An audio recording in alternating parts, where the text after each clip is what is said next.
Hi everyone, this is Julie from DMAC here in Ankeny, Iowa, and I just wanted to make a quick video on law of cosines and area for you. Okay, law of cosines, you do have a lab where you're going to prove this in my class, but just to kind of get it down is if you had side a squared, cosine of a is going to be across from that. If you have b squared, cosine of b, and if you have c squared, cosine of c is going to go there. Okay.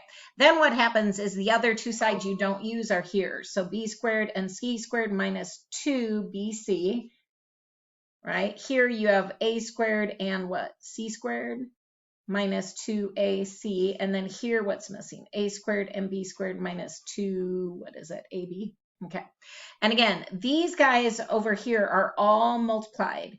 And so they are all kind of one chunk, like this is one term, okay? These things are added or subtracted. So that negative and all of that, that is all connected, okay? Now, the only tricky part about law of cosines, and we usually are on side angle side and side, is if you're doing law of cosines on side, I recommend doing the largest side first. And this is why.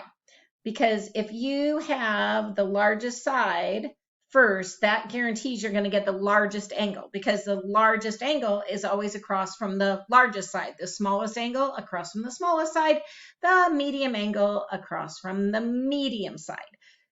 Why do you want to do this? Because if it's obtuse, you want to find it, okay? So if this is like 100 degrees, obtuse angle, if you do the largest side, if there is an obtuse angle, you're going to find it. And the reason is the law of cosines is on the cap, right, of the unit circle.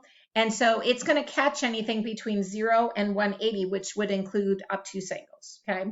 So what that means is if you find it first, you know, obviously there can only be one obtuse angle in a triangle, so the other two are going to be acute. That means if you want to switch to law of sines, you're fine because you'll catch acute angles with law of sines. You will not catch obtuse. So if you find one of the acute one first and switch to law of sines, you're going to miss it, okay? Because law of sines, remember, is on the side, and it only goes from negative 90 to 90, so your calculator is not going to give you an obtuse angle. So just an FYI, do the largest side first. If you forget, guess what? You're fine as long as you do law of cosines twice, okay? So don't switch to law of sines if you're afraid. Just do law of cosines twice, okay? All right, now, when I was younger, I had no idea when to use what. So I probably would have started out with law of sines and just been like, oh, I'm going to do law of sines here. Life is going to be great. Probably because I had it memorized. But notice when you cross multiply, you have two variables with one equation. No matter what you do, right? You have two variables, one equation. This is not going to work. So we need law of cosines. I'm going to do my largest side because I want to get that obtuse angle if it's there. If it's not there, then fine. The other ones are going to be acute anyway. So I have 8 squared. The two sides I don't have, minus 2 times those same two sides, and then cosine of the angle that I'm doing, which is C. Okay. This is all a coefficient for that, you know, it's, well, for that right there. This is all coefficient for that cosine of C, that function. So I'm going to get rid of this stuff. So subtract both of them from both sides. So this is going to cancel. You want to get rid of all that adding part. All right, so on my calculator, I am going to not trust myself on a Friday afternoon. 8 squared minus 6 squared minus what, 3 squared? And I get 19. Okay, so I get 19. And again, if I don't want to mess up, I can tell this is a negative 36, but if you're not sure and it's a Friday afternoon for you as well, and you're doing this at midnight and you're like, yeah, Julie, I don't trust myself. Totally fine. Use calculator. I don't care. Negative 36. Okay. All right, so now the way we solve every equation in the world is we isolate the function. That's why we subtracted, right? So first we isolate the chunk by getting rid of the adding stuff, okay? Now we want to isolate the function. To get rid of multiplying, we're going to divide. And I'm not going to, divide that right now. I'm just going to write it. All right, cosine of C. The way you solve an equation is by using the inverse. The inverse of squaring is square rooting. The inverse of a log is exponential, right? Okay, so the inverse of cosine is inverse cosine. We are choosing to do it. We're not limited in domain here. So angle C equals. Now the nice thing is your calculator is going to be fine, because if it's obtuse, it'll give you obtuse. If it's not, it won't. Now I am in degrees, so that's a good sign. And I want inverse cosine, so I'm going to hit inverse cosine of what? Negative 19 over 36. And yay, see how I got that obtuse angle? So about 121.9. All right. Now, if you want to switch to law of sines at this point, you can, okay? And you will get the right angles and you'll be good.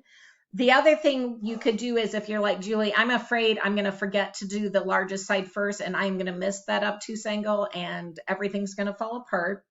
All right, well, then just do law of cosines twice, okay?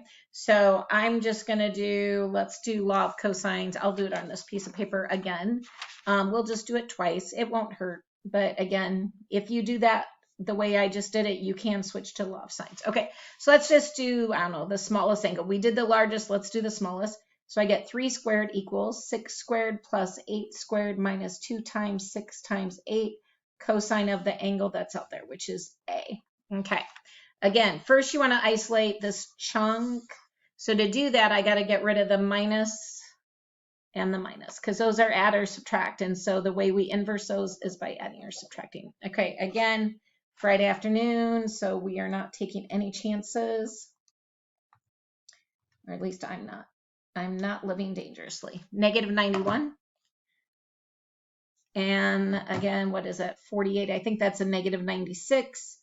But again, if you're like, Julie, I don't know about that. Well, let's try it. Times 8.